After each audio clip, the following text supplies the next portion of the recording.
On the instructions of the governor. Yes, Mr. Speaker. Has the governor to date revoked the appointment of the persons meant to replace you? No, Mr. Speaker. Are they in the office? They handed over and then they were given other mandate again, Mr. Speaker.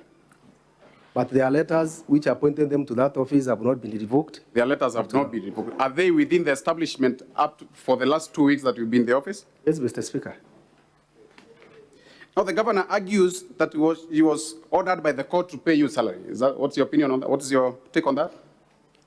I don't agree with that, Mr. Speaker. Why don't you agree? It is because the issue of payment of our salaries where we are not working is in the compulsory leave letter which originated from the governor's office. Did that court order in particular address the question of payment of salaries?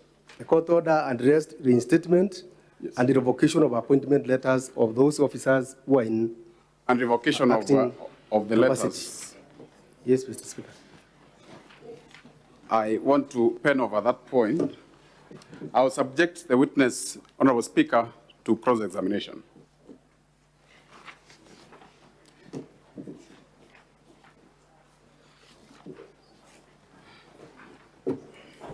Counsel for the Governor.